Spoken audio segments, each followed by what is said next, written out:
সিদ্দিক আকবর এই স্বপ্নের ব্যাখ্যার কথা নিজের ভিতরেই চেপে রাখলেন, কারো সঙ্গে শেয়ার করলেন না। তিনি এসে নিজের সঙ্গী সাথীদেরকে বললেন, ব্যবসার কাজকর্ম দ্রুত গুটিয়ে ফেলো, আমি মক্কার উদ্দেশ্যে রওনা করব, আমি আর এখানে থাকতে পারবো না। দ্রুত সময়ে তিনি ব্যবসায়িক কাজকর্ম গুটিয়ে মক্কা নগরীর দিকে রওনা করলেন।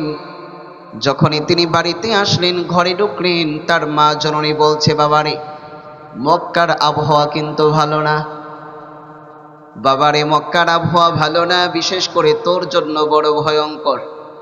তোর যে সবচেয়ে আপনজন, তোর যে সবচেয়ে ঘনিষ্ঠ বন্ধু, তোর যে সবচেয়ে ক্লোজ ফ্রেন্ড, সেই মুহাম্মদ কিন্তু আমাদের বাপদাদার ধর্ম ছেড়ে দিয়েছে। সে নিজেকে নবী বলে দাবি করছে, লা ইলাহা ইল্লাল্লাহর দিকে সবাইকে দাওয়াত দিচ্ছে। আর কেমন যেন আমার রব সৃষ্টিকর্তা মুহাম্মদের মুখে এমন জাদু দিয়েছে, তার কথা যেই শোনে, তার আওয়াজ যার কানে যায়, সেই যেন তার জন্য পাগল পাড়া হয়ে যায়। খবরদার, দরজা লাগাও, ঘর থেকে বের হওয়া যাবে না, মুহাম্মদের সঙ্গে তোমার সম্পর্ক ছিন্ন করে ফেলো। আবু বকর সিদ্দিক মায়ের মুখ থেকে এটা শোনার পরে তিনি যেন আরো বেশি পাগল পাড়া হয়ে গেলেন। তিনি বললেন, মা আমি প্রথমে তার কাছে যাব, তার সঙ্গে কথা বলবো, আমাকে যেতে দাও। আবু বকর সিদ্দিক রাদিয়াল্লাহু তাআলা সন্ধান নিয়ে জানতে পাইলেন আবার নবী তখন খাদিজাতুল কুবরা রাদিয়াল্লাহু তাআলা আনহার ঘরে অবস্থান করছেন। তিনি চলে গেলেন আম্মাজান খাদিজাতুল কুবরার ঘরের সামনে, দরজায় গিয়ে নক করলেন, দরজায় আওয়াজ দিলেন। ভিতর থেকে খাদিজাতুল কুবরা শঙ্কিত হয়ে, ভীত সন্ত্রস্ত হয়ে জিজ্ঞেস করলেন, মানান তুমি কে? কারণ ইতিমধ্যে মক্কার যেই মানুষগুলো আমার নবীকে মাথায় করে রাখতো, আল আমিন বলতো, সবচেয়ে বেশি ভালোবাসা দিত, সে আপনজনগুলো কিন্তু ইমানের দাওয়াতের কারণে, তাওহীদ এবং একত্ববাদের কারণে সবাই কিন্তু আমার নবীর জানের দুশমন বনে গেছে। কথা বলেন ঠিক কিনা? আবু বকর সিদ্দিকের স্বপ্নের বিবরণ শোনার পরে সেই খ্রিস্টান পাদ্রী আসমানি কিতাবের আলেম বললেন, তোমার এই স্বপ্নের সঠিক ব্যাখ্যা যদি পেতে চাও, আমার 3টি প্রশ্নের উত্তর তোমাকে প্রদান করতে হবে।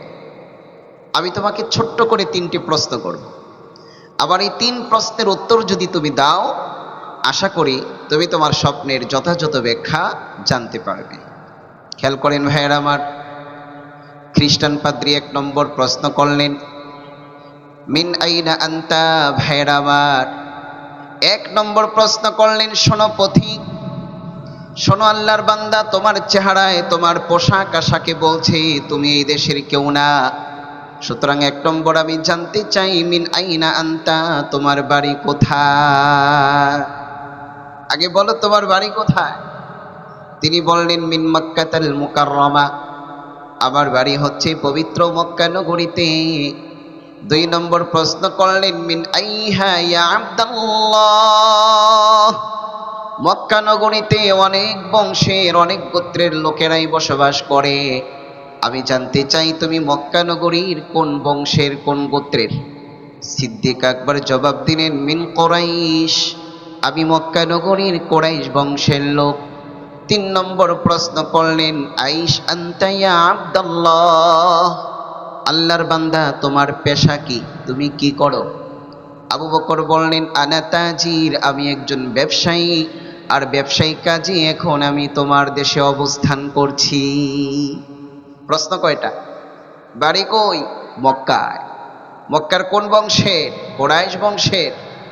করোটা কি, পেশা কি? বললেন আমি ব্যবসায়ী। 3টা প্রশ্নের উত্তর দেওয়ার সাথে সাথে খ্রিস্টান পাদ্রী বসা থেকে দাঁড়িয়ে গেলেন, আবু বকর সিদ্দিককে টান দিয়ে বুকের সঙ্গে জড়িয়ে ধরলেন আর বললেন, সাদাকাত রুইয়াকা, তুমি যে স্বপ্নটা দেখেছ, একটি সত্য স্বপ্ন দেখেছ। তোমার স্বপ্নটা আবোল তাবোল নয়, অলিক কোনো স্বপ্ন নয়, এটা কোনো দুঃস্বপ্ন নয়, মাশাআল্লাহ, তোমার স্বপ্ন তো অনেক সত্য স্বপ্ন, বাস্তব স্বপ্ন, তাৎপর্যপূর্ণ একটি স্বপ্ন, পবিত্র স্বপ্ন। আবু বকর সিদ্দিক বললেন, সবই বুঝলাম, স্বপ্নের ব্যাখ্যাটা তো বলেন। স্বপ্ন দামি বুঝলাম, স্বপ্ন পবিত্রতাও বুঝলাম, স্বপ্নের ব্যাখ্যাটা কি বলেন? খ্রিস্টান পাদ্রী বলেন, শোনো, সাইয়ুবাসু নাবিয়্যুন মিন কওমিক, কিছুদিনের মধ্যেই তোমার গোত্র কুরাইশ বংশ থেকে শেষ নবীর আবির্ভাব হবে। সুবহানাল্লাহ পড়েন। সাইয়ুবাসু নাবিয়্যুম মিন কওমিক, অচিরেই তোমার গোত্র কুরাইশ থেকে শেষ নবীর আবির্ভাব হবে।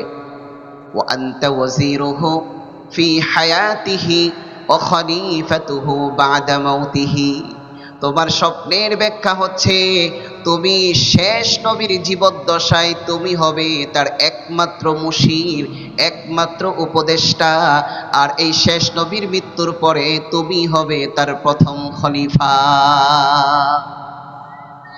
আল্লাহু আকবার। শেষ নবীর আবির্ভাব হবে খুব দ্রুত সময়ে। এই নবীর জীবদ্দশায় তুমি হবে তার সবচেয়ে আপন, তার উজির, তার প্রধান উপদেষ্টা, প্রধান পরামর্শদাতা, এবং তার ইন্তেকালের পরে তুমি হবে প্রথম খলিফা। এটাই তোমার স্বপ্নের ব্যাখ্যা।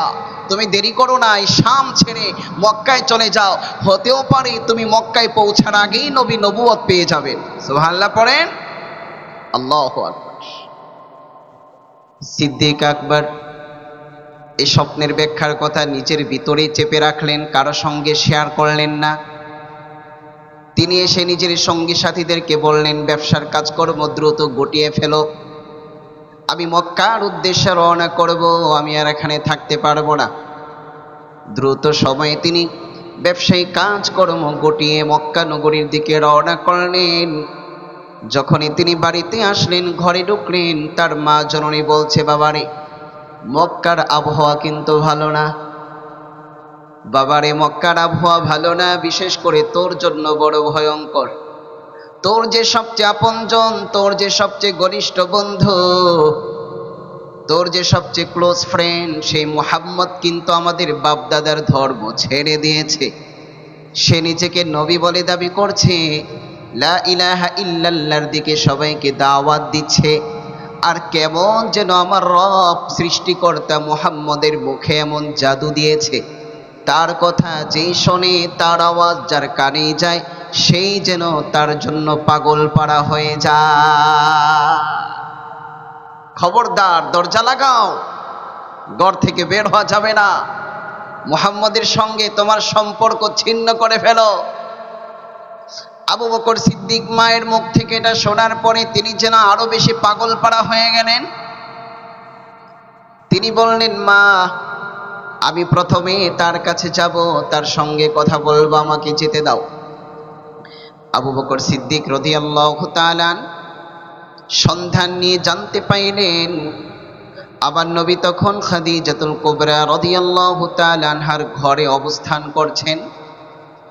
তিনি চলে গেলেন আম্মাজান খাদিজাতুল কুবরার ঘরের সামনে, দরজায় গিয়ে নক করলেন, দরজায় আওয়াজ দিলেন। ভিতর থেকে খাদিজাতুল কুবরা শঙ্কিত হয়ে, ভীত সন্ত্রস্ত হয়ে জিজ্ঞেস করলেন, মানান, তুমি কে? কারণ ইতিমধ্যে মক্কার যেই মানুষগুলো আমার নবীকে মাথায় করে রাখতো, আল আমিন বলতো, সবচেয়ে বেশি ভালোবাসা দিত, সে আপনজনগুলো কিন্তু ইমানের দাওয়াতের কারণে, তাওহীদ এবং একত্ববাদের কারণে সবাই কিন্তু আমার নবীর জানের দুশমন বনে গেছে। কথা বলেন ঠিক কিনা? ভাইয়ের আমার, দুনিয়াটা এমনই। আপনি যতক্ষণ পর্যন্ত আপনি আপনার মতো করে চলবেন, আরেকজনকে তাওহীদের পথে দাওয়াত না দিবেন, তাকে গুনাহ ছাড়ার কথা যদি না বলেন, তার বেপরদার বিরুদ্ধে, তার অশ্লীলতার বিরুদ্ধে যদি কথা না বলেন, আপনি মিঠা হুজুর, ঠিক কিনা? কিন্তু যদি আপনি সুদখোরের বিরুদ্ধে কথা বলেন, ঘুষের বিরুদ্ধে কথা বলেন, চাঁদাবাজি, সন্ত্রাসী, দুর্নীতির বিরুদ্ধে কথা বলেন, সভাপতি, সেক্রেটারি থেকে শুরু করে মহল্লার কিছু মানুষ লেগে যায়, এ হুজুর কি আর কোনো বয়ান খুঁজে পায় না? কথা বলেন ঠিক কিনা? নবীজি সাল্লাল্লাহু আলাইহি ওয়াসাল্লাম যতদিন পর্যন্ত তাদেরকে মাছের পূজা, গাছের পূজা, সূর্যের পূজা, মানব পূজা থেকে বারণ করেনি, তাওহীদের দাওয়াত দেয়নি, ততদিন আমার নবী ছিলেন তাদের কাছে সবচেয়ে প্রিয় মানুষ। যেদিন আমার নবী বলেছেন লা ইলাহা ইল্লাল্লাহ, দুনিয়ার সব ছাড়ো, এক আল্লাহর দিকে চলে আসো, দুনিয়ার সব ছেড়ে দাও, এক আল্লাহর দিকে আসো, তখন আমার নবী হয়ে গেছে তাদের দুশমন। পৃথিবীতে আজ এ পর্যন্ত আমার ভাইয়েরা, আমরা আমাদের বাংলাদেশে আমাদের হিন্দু ভাইদের সাথে সৌজন্য সাক্ষাতে সৌজন্য আচরণ করি, তাদের নম্রতা, ভদ্রতা, তাদের নিরাপত্তার সব কিছু আমরা ব্যবস্থা করি। কথা বলেন ঠিক কিনা? অনেকে মনে করে তাদের সঙ্গে আপনি নম্র হলে, ভদ্র হলেই হয়তো সে আপন হয়ে যাবে, কিন্তু কশ্চিনকালেও একজন মুশরিক একজন মুমিনের আপন হতে পারে না। ঠিক কিনা? এই যে আমাদের ভাই আইনজীবীটাকে গলা কেটে হত্যা করেছে, তার সঙ্গে কি কোনো জমি জমা নিয়ে সমস্যা ছিল? জোরে বলেন। কোনো টাকা পয়সার লেনদেন ছিল? তাকে হত্যা করেছে কেন? তার মুখে দাঁড়িয়ে আছে সে লা ইলাহা ইল্লাল্লাহ মুহাম্মাদুর রাসূলুল্লাহ, এই কালিমায় বিশ্বাসী, একত্ববাদী বিশ্বাসী, এবং সেই নও মুসলিমদের পক্ষে লড়াই করত। কথা বলেন ঠিক কিনা? এই লা ইলাহা ইল্লাল্লাহ এটাই তার অপরাধ। এজন্য ভাইয়েরা আমার, অমুসলিম ভাইদেরকে নিরাপত্তা দিব, সব ঠিক আছে, ধর্মের বেলায়, ঈমান এবং ইসলামের বেলায় কিঞ্চিত পরিমাণ ছাড় দেওয়া হবে, ঠিক কিনা ভাইয়েরা আমার? সব মানব, ঘরে বাজার নাই বাজার করে দিব। আপনি আপনার মন্দিরে পূজা করবেন, নিরাপত্তার অভাব, আমরা রাস্তায় দাঁড়িয়ে, সামনে দাঁড়িয়ে নিরাপত্তা দিব, তাই বলে এটা ভাববেন না মুসলমান তার ইসলাম এবং ঈমান ছেড়ে দিবে, আর তোমরা মুসলমানের ঈমান এবং ইসলাম নিয়ে ছিনিমিনি খেলবে আর মুসলমান চুপচাপ বসে থাকবে, সেটা কশ্চিনকালে হতে পারে না। কথা বলেন ঠিক কিনা? ভারতে আমাদের মুসলমান ভাইয়েরা কত কষ্টে জীবন যাপন করে, সেই তুলনায় আমার বাংলাদেশি হিন্দু ভাইয়েরা স্বর্গে বাস করে। কথা বলেন না কেন? এরপরও যে ভারত থেকে ফুসফাস করে, এই যে ফুসফাস করে গরুর মুতখোরগুলো, এগুলো যদি জানতো যে বাংলাদেশে আমরা কত জামায় আদর দিয়ে রাখছি, তাহলে ওই মুতখোরের বাচ্চারা ভারত ছেড়ে বাংলাদেশ আইসেই থাকতো। কথা বলেন ঠিক কিনা? খালি বলে বর্ডার খোলা দেন, আইসা দেই, বর্ডার খুলে দিতে বলে, বর্ডার খুললে নাকি আসবে। তা আসো, দেখো কি হয়। আরো 55-56 বছর আগে বাংলাদেশে কি ছিল? কিছুই ছিল না। যারা আমাদের উপর জুলুম করেছে পাকিস্তানের ভাইয়েরা, ওই জুলুমের বিরুদ্ধে আমরা গর্জে উঠেছি, বিনা অস্ত্রে আল্লাহ আমাদেরকে বিজয় দিয়েছেন, ঠিক কিনা? সংখ্যাও কম ছিল, কিচ্ছুই নাই। এখন আলহামদুলিল্লাহ আমার দেশের কোনো কিছু অভাব, এখন আর কারো রক্তচক্ষুকে ভয় করার সময় আমাদের না। আমরা লাগি না, কিন্তু লাইগে গেলে মাগার ছাড়ি না। কথা বলেন ঠিক কিনা? আমরা কারো পায়ে পাড়া দিয়ে ঝগড়া করব না, কিন্তু তুমি যদি আমার পায়ে পাড়া দিয়ে আমার শরীরে এসে আঘাত করো, তখন এমনভাবে ধরবো আমাদের ছোবল থেকে বাঁচতেও পারবা না, ঠিক কিনা ভাইয়েরা আমার? এই জন্য ভাইয়েরা আমার, মাঝে মধ্যে একটু ফুসফাস করতে হয় ঈমান ইসলামের জন্য। আমরা কখনোই অশান্তির পক্ষে নয়, কখনো রক্তপাতের পক্ষে নয়। যদি আমরা রক্তপাতের পক্ষেই হইতাম, আইন যদি আমরা নিজের হাতে তুলে নিতাম, তাহলে আজ পর্যন্ত বাংলাদেশে কয়েক শত হিন্দু ভাই রাস্তায় জবাই হয়ে যেত। কথা বলেন ঠিক কিনা? তোমরা দিন দুপুরে, কত বড় দুঃসাহস! এই মুসলমানের দেশে 3%, 4% মানুষ তোমরা, আমরা তোমাদের মন্দির পাহারা দিই, আর তোমরা আমাদের মুসলমান ভাইকে দিন দুপুরে জবাই করে হত্যা করো। এরপর আমরা মুসলমানরা চুপচাপ আছি। বোঝো এটা আমার নবীর শিক্ষা, আমার নবীর আদর্শ যদি না হতো, তাহলে তো তোমাদেরকে বাংলাদেশ থেকে বিদায় করার জন্য বেশি কিছু লাগে না, আমরা 2-4 বার করে থুতু ফেললেই যথেষ্ট। কথা বলেন ঠিক কিনা? ভাইরা আমার, নবীজি সাল্লাল্লাহু আলাইহি ওয়াসাল্লাম কালিমার দাওয়াত দিলেন, তো সবাই শত্রু হয়ে গেল। তো খাদিজাতুল কুবরা রাদিয়াল্লাহু তাআলা, তিনি তো খুব ভয় পাইলেন, কে আওয়াজ দিয়েছে, কোনো দুশমন আসলো কিনা। জিজ্ঞেস করলেন, মানান্ত, কে আপনি দরজায় নক করলেন? আবু বকর সিদ্দিক বললেন, আনা আবু বকরিন, আমি আবু বকর। আবু বকরের নাম নবীজির কানে পৌঁছতে দেরি হয়, আমার নবী বসা থেকে দাঁড়িয়ে যায়, লাফ দিয়ে সে বলে, খাদিজা দরজা তুমি খুলবে না, দরজাটা আমি খুলবো। সুবহানাল্লাহ পড়েন। কেমন যেন আমার নবী আবু বকরের অপেক্ষায় বসেছিলেন। কেমন যেন আমার নবী জানতেন আবু বকর আসবেন, দরজায় নক করবেন, আর আমি তাকে দাওয়াত দিব, সে পৃথিবীর প্রথম মুসলমান হওয়ার গৌরব অর্জন করবে। সুবহানাল্লাহ। নবীজি দরজা খুললেন। দরজা খোলার সাথে সাথে আবু বকর বললেন, দোস্ত আমি যা শুনলাম তা কি সত্য? আপনি নিজেকে নবী বলছেন, হ্যাঁ সত্য। শুধু সত্যই নয়, আমি তোমাকে সেই ঈমানের দিকে, নবুয়তের দিকে দাওয়াত দিচ্ছি। আমিন বিল্লাহি ওয়া রাসূলিহি। ওরে দোস্ত, তুমি আল্লাহ এবং তার রাসূলের উপর ঈমান এনে মুমিন হয়ে যাও। আবু বকর বললেন, দোস্ত শোনেন, আপনার ব্যাপারে আমার কোনো সন্দেহ নেই, ওভার 100 কনফিডেন্স। আপনি যা বলেন সত্যই বলেন, আপনি নবী তো অবশ্যই নবী। তবে আমি যে আপনার হাতে মুসলমান হয়ে যাব, মানুষ যদি আমাকে বলে তুমি যে নবী মুহাম্মদকে নবী বলে মেনে নিয়েছো, তার নবুয়তের সপক্ষে দলিল কি? প্রত্যেকটা নবীর নবুয়তের সপক্ষে দলিল থাকে, কথা বলেন ঠিক কিনা? আবু বকর বললেন, মাদ্দালিলু আলা মা তাদঈ ইয়া মুহাম্মদ। হে নবী মুহাম্মদ, আপনি যে আমাকে আপনার নবুয়তের দিকে দাওয়াত দিচ্ছেন, আপনি যে নবী, এই নবুয়তের সপক্ষে আপনার দলিল আছে নি? দলিল কি? নবীজি বললেন, হ্যাঁ অবশ্যই দলিল আছে। তো কি দলিল? নবীজি বললেন, আর রুইয়াল্লাতী রাআইতাহা বিশাম। আমি যে নবী, নবুয়তের দলিল হচ্ছে আপনার ওই স্বপ্ন, যে স্বপ্ন আপনি শাম দেশে দেখেছেন। সুবহানাল্লাহ পড়েন। জি মাশাআল্লাহ। দলিল কি?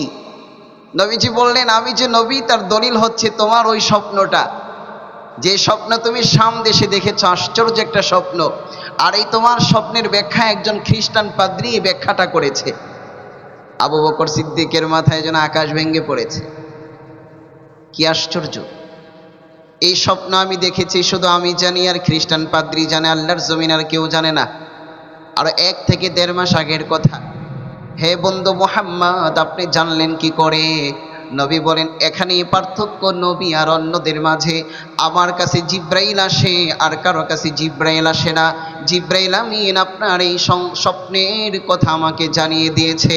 এ কথা বলার সাথে সাথে আবু বকর সিদ্দিক দেরি করলেন না, আবার নবীকে টান দিয়ে বুকের সঙ্গে লাগিয়ে কব্বালা বাইনা আইনাইহি, নবীজির 2 চোখের মাঝখানে চুমু খেয়ে বললেন, আশহাদু আল্লা ইলাহা ইল্লাল্লাহু ওয়া আশহাদু আন্না মুহাম্মাদান আবদুহু ওয়া রাসূলুহু।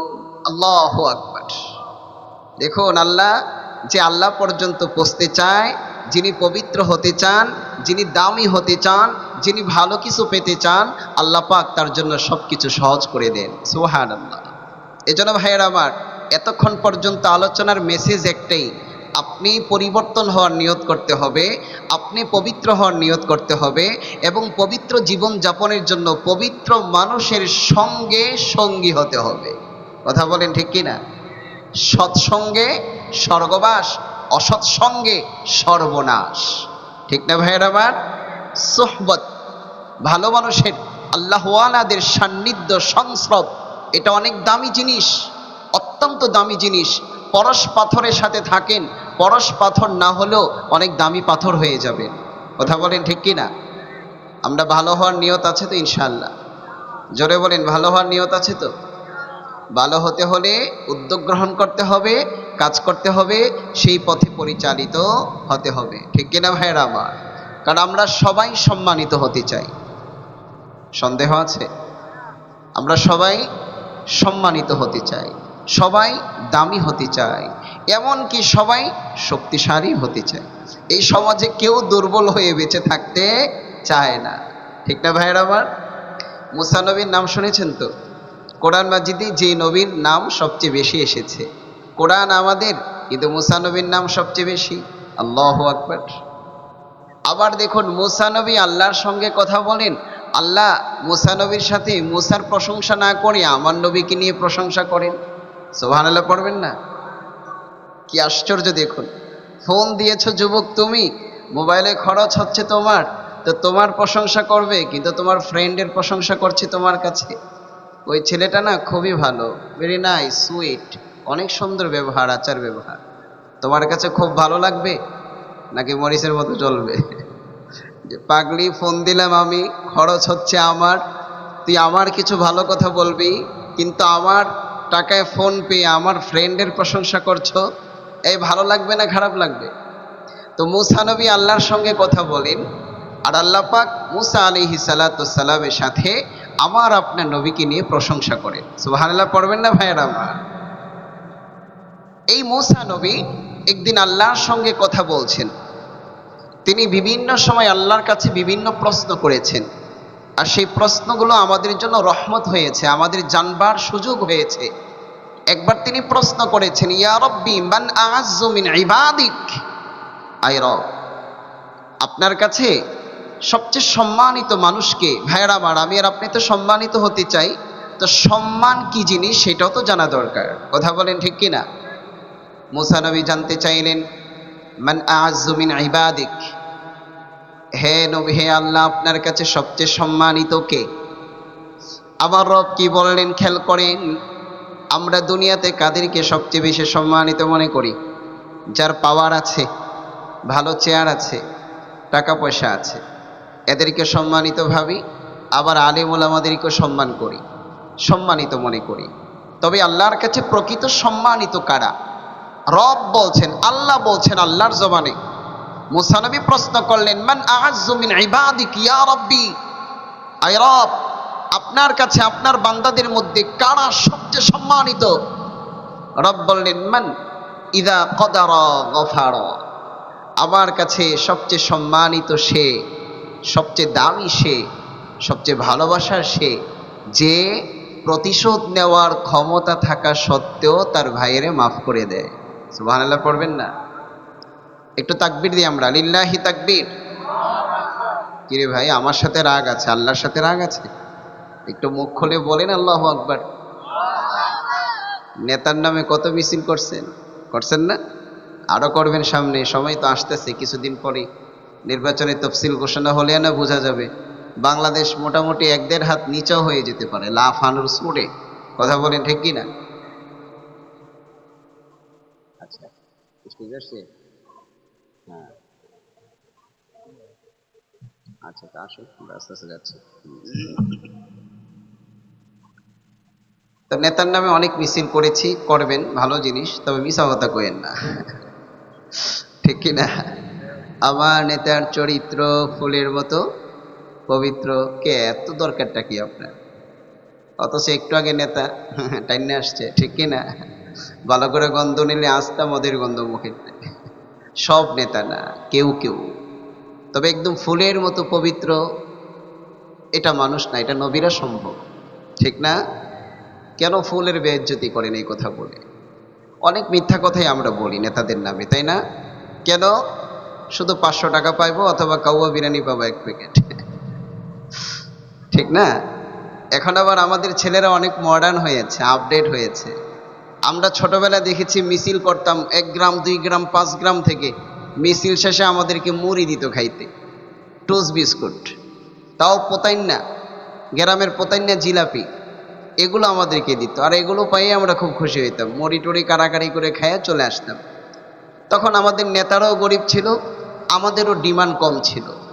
এখন মাশাআল্লাহ আমাদের নেতারাও হাইব্রিড, ঠিক না? ছলে বলে কলে কৌশলে আমার টাকাই নিয়ে বড় হয়েছে। তো আমরা কর্মীরও এখন মোটামুটি ভালো, এই জন্য মিছিলে যাওয়ার আগে কয় pay first, pay first, post paid না প্রিপেড বলো? এখন মিছিল কি হয়? Prepaid system. যুবকরা তো বোঝো, মুরব্বীরা না বোঝে।